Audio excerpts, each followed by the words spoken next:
Nós estamos estudando Efésios capítulo 3, para você entender um pouquinho do conteúdo desse capítulo, uma vez que nós já estudamos até o versículo 7, eu quero contar para vocês, explicar para vocês que Deus nunca precisou de nada, Ele é autossuficiente, Ele é eterno, autoexistente, Ele não é autocriador, Ele não criou a si mesmo, simplesmente Ele não precisou ser criado, Ele não é criação de ninguém, e nem dele mesmo.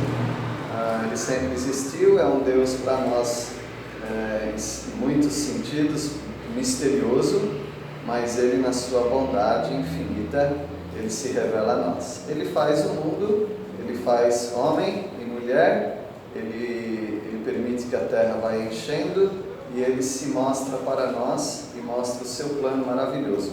Ele já sabia que o pecado ia entrar no mundo, que a humanidade ia precisar de redenção, e essa redenção está proporcionada a todos aqueles que creem no Redentor amado, Jesus Cristo, e Ele tem um plano de estabelecer um reino aqui nessa terra e também destruir essa terra e formar novos céus e nova terra e um estado eterno para todos aqueles que forem salvos por Cristo Jesus, porque não existe salvação fora de Cristo Jesus. Deus queria se comunicar com o homem, para isso Ele tinha que fazer o homem. E Ele queria se comunicar com a humanidade, por isso Ele tinha que expandir a humanidade. E Ele resolveu instituir 3 organizações no mundo. Há 3 instituições nessa terra que foram de autoria de Deus. A primeira é o casamento. Foi a primeira instituição de Deus na terra, o casamento. Por que o casamento é sagrado?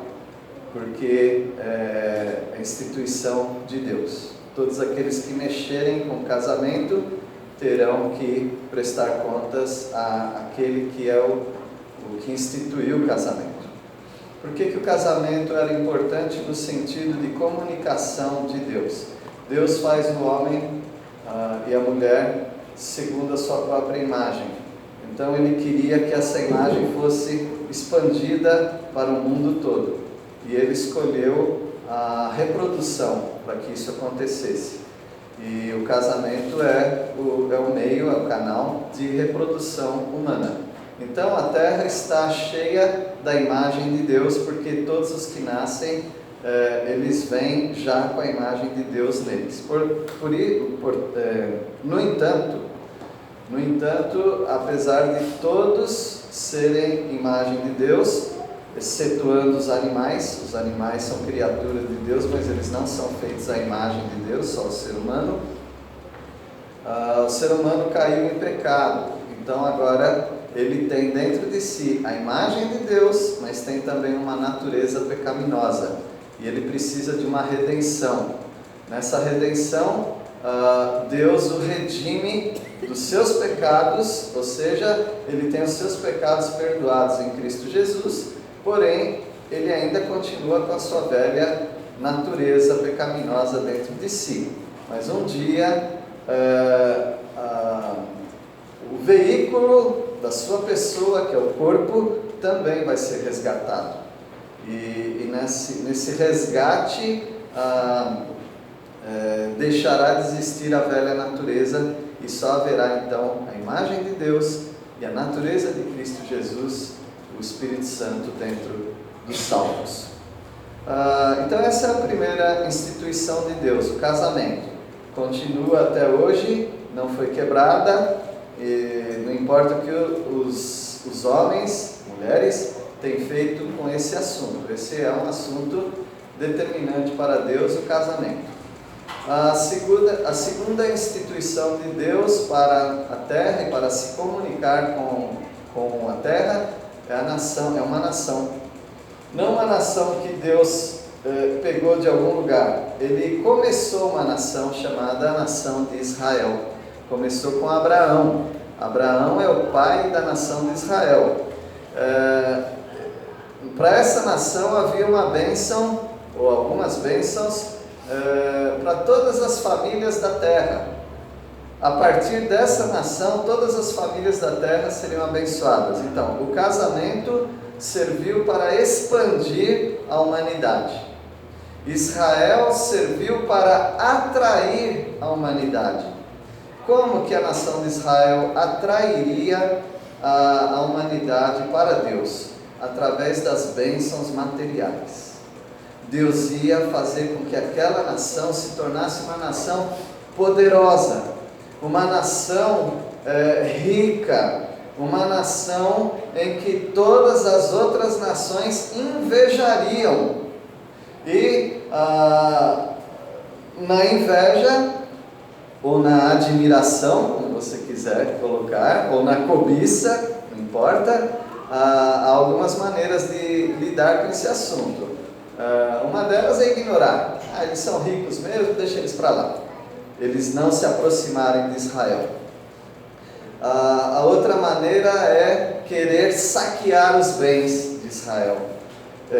Conquistar Israel e suas riquezas. E a outra maneira é abraçar a nação de Israel e a fé de Israel no Deus verdadeiro. Então, essa segunda instituição de Deus servia para atrair o casamento, para espalhar a imagem de Deus no mundo. A nação de Israel para atrair o mundo para Deus. Deus queria se comunicar com o homem.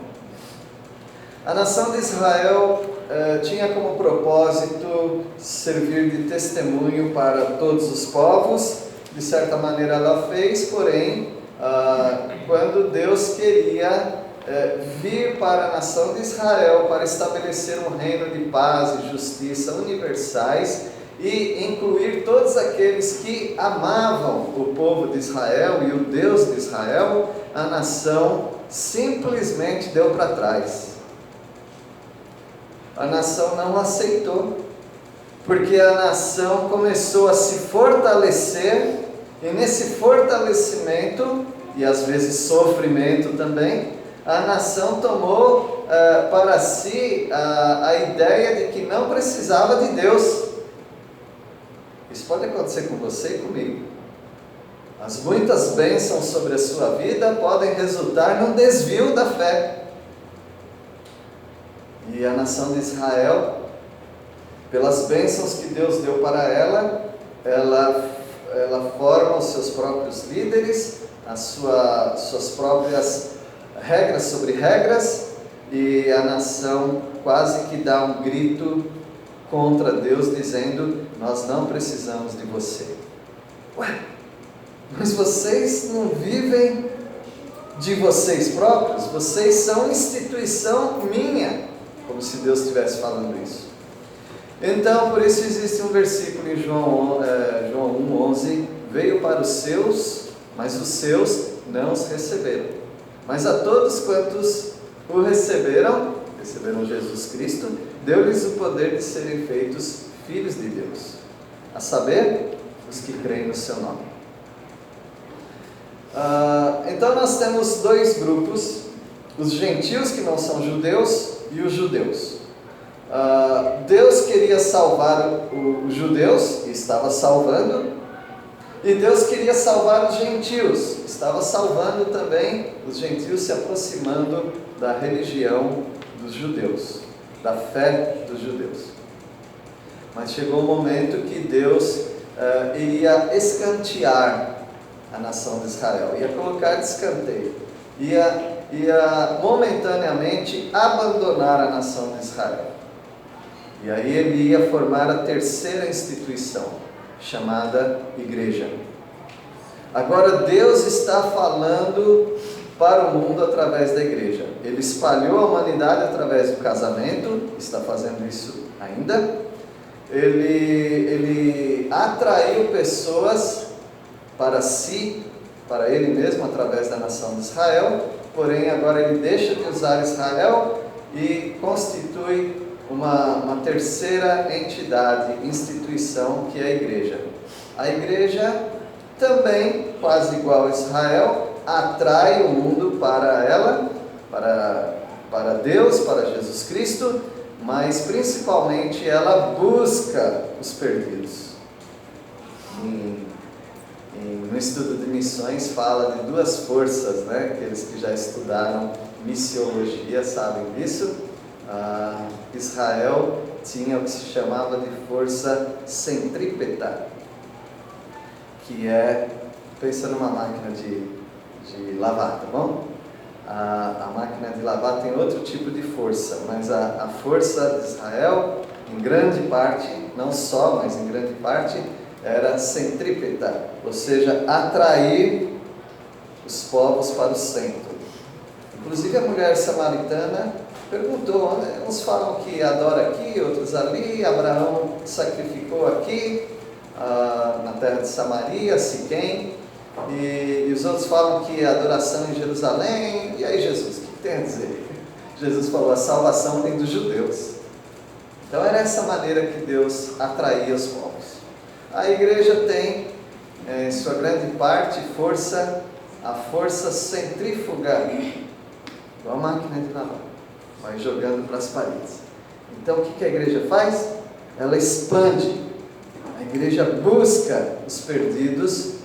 É isso que os missionários fazem, eles saem de suas igrejas e eles vão atrás dos perdidos. Por quê? Se dependesse de atração, muita gente não é atraída pela igreja. Por quê?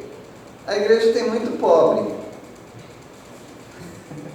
Pobre não é força de atração. Israel tinha muito rico, tem muito rico até hoje.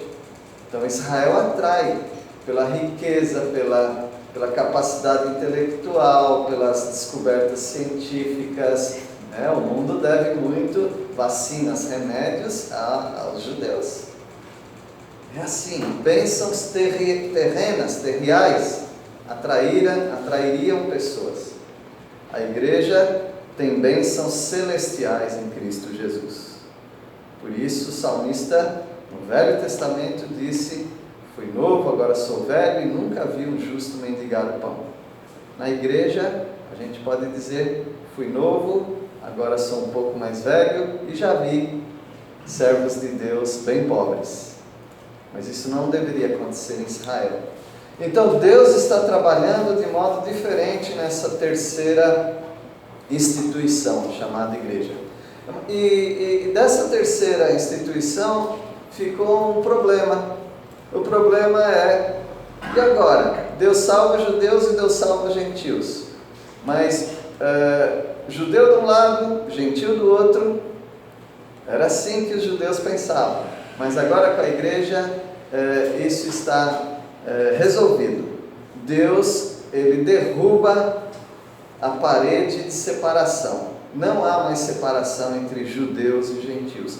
Todos são unidos num só corpo em Cristo Jesus. E esse corpo é chamado igreja. Ele já não existe mais gentil e judeu. Eu não sou gentil. Eu não sou judeu, mas também não sou gentil. E o judeu, ele poderia dizer, um judeu salvo por Cristo Jesus, ele diz: eu não sou gentil, mas eu também não sou mais judeu. Eu sou igreja de Cristo Jesus. É assim que Deus quer que funcione a igreja. Mas quem que ia saber disso? Eu só estou aqui igual um papagaio. Estou só repetindo aquilo que a palavra de Deus fala.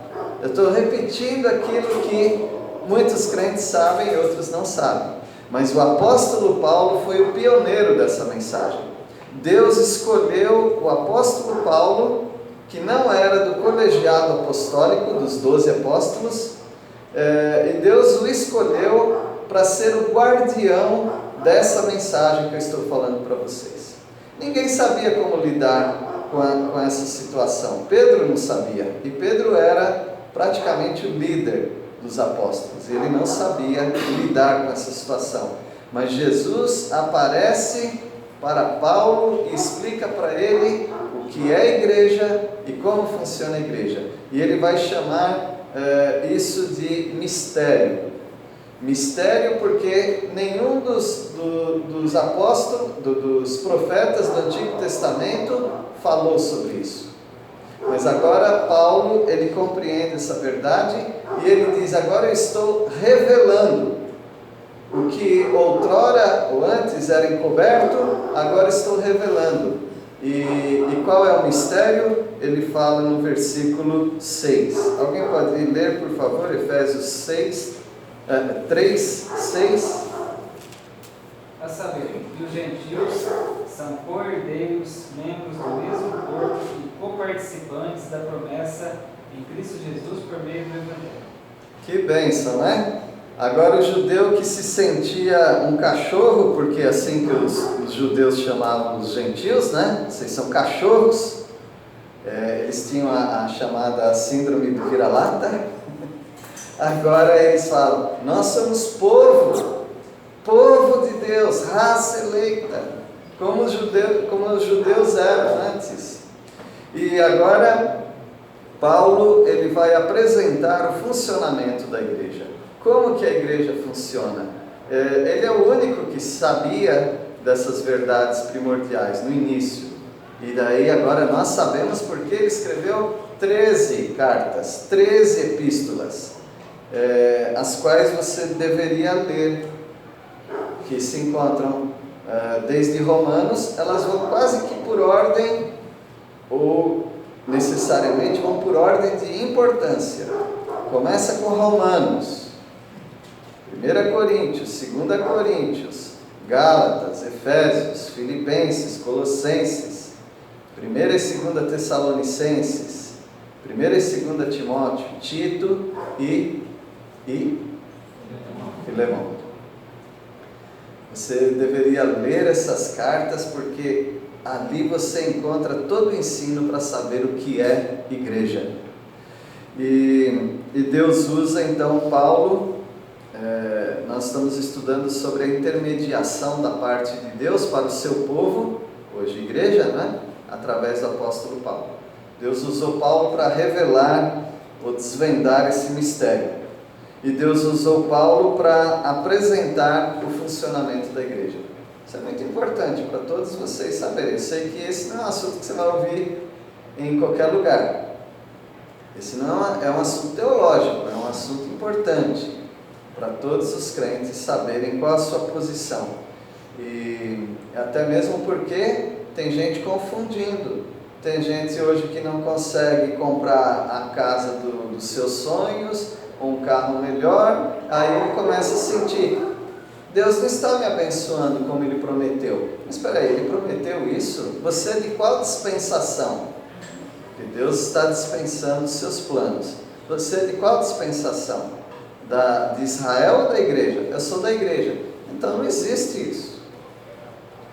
Vai estudar, vai trabalhar, de repente você consegue alguma coisa assim, mas imediatamente, só por você ser igreja, não existe bênção material. Mas se você fosse de Israel, aí você poderia olhar no horizonte e você via um facho de chuva num lugar e no outro não caía. Aí por quê? É porque aqueles lá estão obedecendo a Deus e aqueles outros não estão obedecendo a Deus. Então a chuva caía para aqueles que obedeciam a Deus. Para os que não obedeciam a Deus, a horta ficava seca. Bênçãos materiais. Então alguns usam aqueles textos tipo vocês serão a cabeça, não a cauda, de Deuteronômio 28. Aí ele fica frustrado porque ele fala: eu sou cauda, não sou cabeça, eu não estou prosperando, porque as bênçãos para a igreja são celestiais, as bênçãos para Israel eram terriais. É bom entender essas coisas. E Paulo então vai mostrar o funcionamento da igreja. Versículo 8, Efésios 3:8, ninguém pregou diretamente para os gentios igual Paulo. Paulo foi escolhido por Deus, ele pregou diretamente para os gentios. Pedro não fez isso. Ele pregou para Cornélio, mas Cornélio era um gentil que já era aproximado dos judeus. Então, versículo 8: a mim, o menor de todos os santos, me foi dada esta graça de pregar aos gentios o evangelho das insondáveis riquezas de Cristo. Nós somos ricos, mas em Cristo Jesus. E essa pregação foi compreendida por Paulo. Paulo era o menor dos apóstolos, porque ele não era dos 12. Ele sabia disso. Mas Deus quis mostrar para ele, falou: você vai ser o professor dos 12 apóstolos. Você vai ser o mestre dos gentios e de todos. E assim foi que aconteceu. Por causa de Paulo, você está ouvindo essa mensagem hoje. Os gentios compreenderam então através de Paulo que Deus também os aceita em Cristo Jesus. Versículo 9: e manifestar qual seja a dispensação do mistério, desde os séculos oculto em Deus que criou todas as coisas. Deus fez todas as coisas e Deus plantou nele mesmo, em Deus, um mistério. E ele não revelou isso para ninguém, nem para o seu amigo Abraão, nem para aquele que ele falou cara a cara, nem para Moisés, nem para Isaías, nem para João Batista. Ninguém sabia desse mistério, nem para Pedro, nem para nenhum dos 12 apóstolos. Deus quis revelar isso para o apóstolo Paulo. E ele está falando então que Deus está dispensando. Essa é a dispensação. Havia a profissão, eu não sei mais se chama assim, o Lucas é da área, talvez ele saiba, mas numa farmacinha pública, por exemplo, a pessoa que trabalha ali, ela era dispenseira daqueles remédios. É assim ainda? Dispensação. Então ali é uma dispensação, onde se distribui os remédios para as pessoas. Agora, Deus, ele fez algumas dispensações. Eu não quero entrar aqui nesse assunto, o Joãozinho pode explicar, ele explica para os novos que vão entrar como membros da igreja, mas eu queria falar pelo menos dessas dispensações. Deus trabalhou de uma maneira no Antigo Testamento, ele dispensou. A economia de Deus era de uma maneira, e agora com a igreja ele dispensa, ele concede ou outorga uma mensagem diferente da mensagem do Antigo Testamento. Então ele é o dispenseiro do mistério. Antes ninguém sabia disso, agora o apóstolo Paulo é o dispenseiro desse mistério, que estava oculto em Deus, estava escondido, só Deus sabia nos séculos passados. E no versículo 10, Paulo se torna o escolhido de Deus para mostrar como que a igreja funciona, como que é essa nova instituição. Já sabíamos do casamento, já sabíamos de Israel. Infelizmente algumas igrejas nem falam de Israel, elas falam que Israel agora é a igreja substituiu Israel. E alguns falam que Israel no Antigo Testamento era outro nome para a igreja, era a igreja no Antigo Testamento. Eu acho que eles estão fazendo uma salada com a Bíblia, não é isso? E o versículo 10 então, para que pela igreja, não é Israel, tá? Pela igreja, a multiforme sabedoria de Deus se torne conhecida agora dos principados e potestades nos lugares celestiais. Deus quer usar a igreja, que Deus tem muitas formas de sabedoria, e a igreja é uma delas. E Deus quer mostrar através da igreja e fazer a igreja conhecida de todos os anjos. Os anjos, eles ficam impressionados, porque eles querem entender mais. Mas o anjo é muito mais poderoso, mais sábio, mais forte, mais inteligente que nós. Mas tem uma coisa que eles são limitados em relação a nós. Eles não entendem, isso você pode encontrar em 1 Pedro 1,12, tá? Eles não entendem o que aconteceu dentro de você. Eles não sabem. Por quê? Você estava num tremedal de lama, pecado. Ao aceitar Cristo Jesus, você é colocado sobre a rocha. Isso é salvação. Eles não entendem isso. Por que eles não entendem? Porque eles nunca se desviaram de Deus. Não estou falando dos demônios, estou falando dos anjos de Deus. Eles nunca pecaram. Logo, eles também não sabem o que é ser salvos. E Deus está mostrando através da igreja para os anjos, para os demônios também, e para Satanás também, a vitória de Deus. A igreja, e nós somos da igreja, a igreja é um exemplar do amor de Deus. A igreja é um exemplar da salvação, da bondade e da misericórdia de Deus. Se Deus quer mostrar para algum anjo quanto ele é bom, se ele quer mostrar acusando algum demônio sobre a misericórdia de Deus, ele mostra a você. Olha aquele servo, olha aquela serva, eu os salvei. Ele mostra e é o triunfo de Deus, é o trunfo de Deus, é o cartão postal de Deus, é o cartão de visita. Ou seja, aqui está alguém que foi transformado por Jesus Cristo, meu filho. Então a igreja é uma das formas da sabedoria de Deus. E o versículo 11: segundo o eterno propósito que estabeleceu em Cristo Jesus nosso Senhor. Nós somos salvos por Cristo Jesus e a igreja é a maior representação de Deus nessa terra. O casamento, ele é muito deteriorado, mas o casamento, ele é uma ilustração do amor de Deus pela humanidade, porque Cristo Jesus é o noivo e a igreja é a noiva. O relacionamento de um casal deveria ser igual o relacionamento de Cristo com a igreja. E o relacionamento de Cristo com a igreja deve incentivar os casais a viverem da mesma maneira. Então o casamento foi uma instituição de Deus que deu certo, mas alguns não estão aproveitando. A instituição Israel é uma instituição que daria certo, e ainda vai dar certo, porque Deus vai voltar a trabalhar com Israel. E a igreja é chamada na Bíblia de a Virgem Pura do Senhor. A igreja nunca vai ser manchada. Como nunca?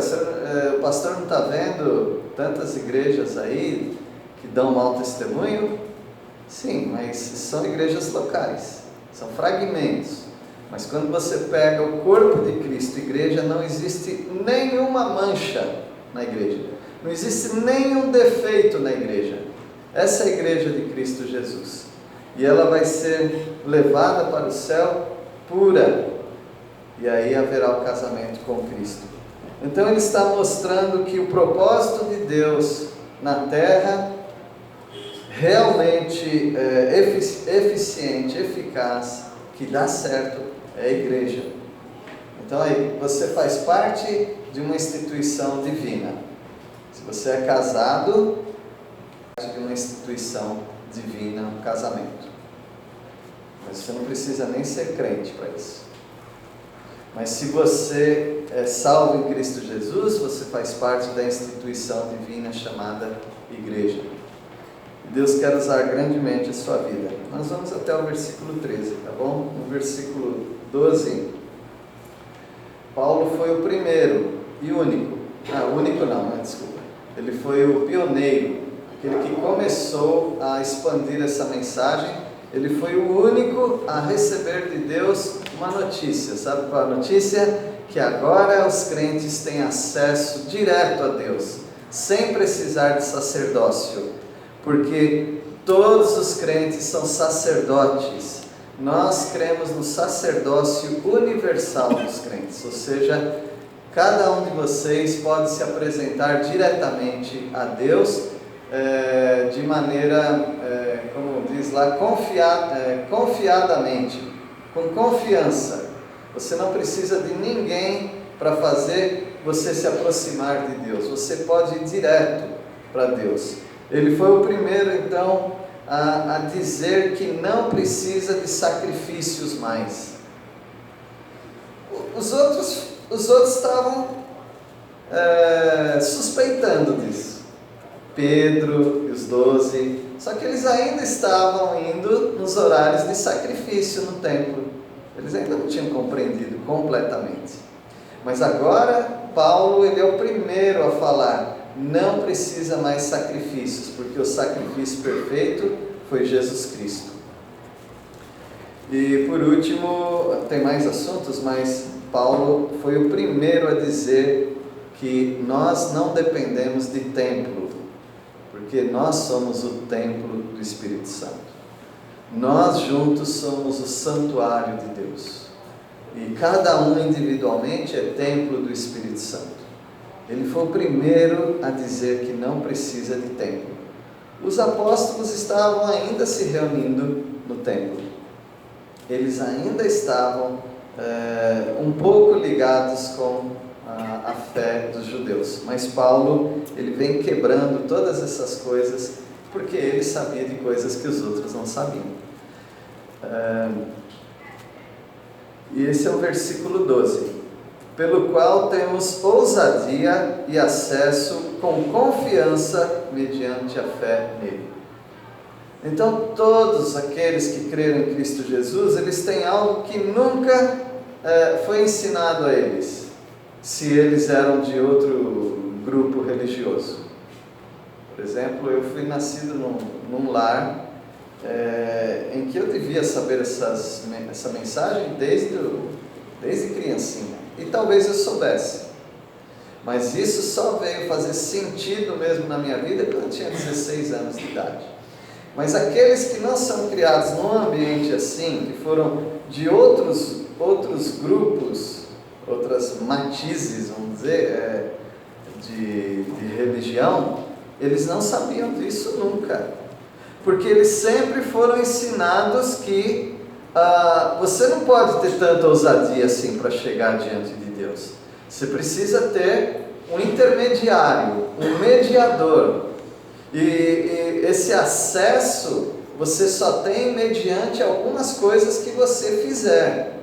Acender uma vela, pagar uma penitência, participar de algum ritual. Aí Deus vai te aceitar. Mas mesmo assim você vai, não com confiança, mas você vai à sombra dos rituais, à sombra da família. Você não tinha uma vida própria de eu vou falar com Deus agora sozinho. Aí Jesus fala, entra no teu quarto, fecha a porta e fala com Deus. Que bênção, não é isso? E as pessoas não iam mediante a fé. Elas não iam mediante a fé. Elas tinham muita fé num objeto, mas não em Deus. Elas achavam que por meio daquele objeto elas chegariam até Deus. E para ajudar a fé delas no objeto, elas faziam boas obras, para que elas fossem aceitas pelo objeto, para que o objeto falasse com Deus e trouxesse respostas para elas. Elas não tinham liberdade. E era assim, e é assim que funciona os grupos religiosos.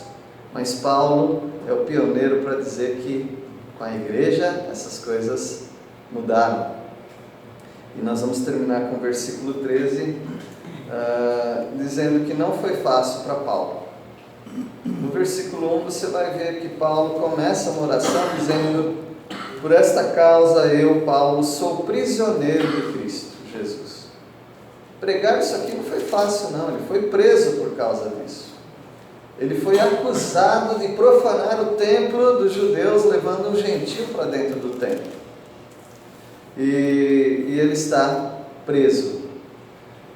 Então ele fala para aqueles crentes, ele está mostrando essa mensagem, falando para eles: eu peço para vocês, não desfaleçais nas minhas tribulações por vós, pois nisso está a vossa glória. Ou seja, o mestre de vocês está preso, seria uma vergonha, mas Paulo chama isso de glória. Paulo está preso por causa dessa mensagem que nós acabamos de ouvir agora. Dessa mensagem de ousadia, dessa mensagem de que não há mais judeus e gentios, mas são ligados num só corpo, Cristo Jesus. E Paulo, para expandir essa mensagem, ele foi preso, ele foi espancado, ele foi mal compreendido. Não bastasse isso, Deus permitiu que Satanás, o próprio Satanás, colocasse alguma coisa ruim dentro dele, e ele chama isso do quê? Espinho. Espinho na carne, que parece que era físico, né? E não sei se era uma doença, não sei o que era, mas ele sofreu muito. Então ele agradecia e ele pedia: continuem orando por mim, porque essa mensagem para ser expandida para as pessoas é uma mensagem que custa caro. E graças a Deus eu estou bem, nunca fui preso, mas em alguns lugares, se eu pregasse como eu estou pregando aqui, eu seria preso. Não poderia. No máximo eu vou ser mal compreendido, mas isso daí acontece com vários outros assuntos. Deus abençoe os irmãos. A intermediação de Deus para o seu povo foi por meio do apóstolo Paulo. Ninguém aqui deve adorar o apóstolo Paulo, tá bom? Você pode gostar do time São Paulo, mas você não deve adorar São Paulo, o apóstolo Paulo, tá bom? Nós não intercedemos a Deus por intermédio de Paulo. Ele mesmo falou: nenhum mediador há entre Deus e os homens, senão um só, que é Jesus Cristo. Então ele ensinou isso, mas ele não tem culpa disso, ele foi o escolhido de Deus para trazer essa comunicação para a igreja. Senão nós jamais saberíamos o que é a igreja, qual a diferença das outras crenças e fé. Que Deus os abençoe. Vamos orar. Deus, agradecemos por esse mistério que foi revelado para nós por meio do apóstolo Paulo e chegou até nós hoje. Podemos ensinar as pessoas, aos crentes, para eles ficarem bem firmes no Senhor. Agradecemos por essa bênção. Obrigado por Jesus Cristo, nosso Salvador. Oramos em nome dele. Amém.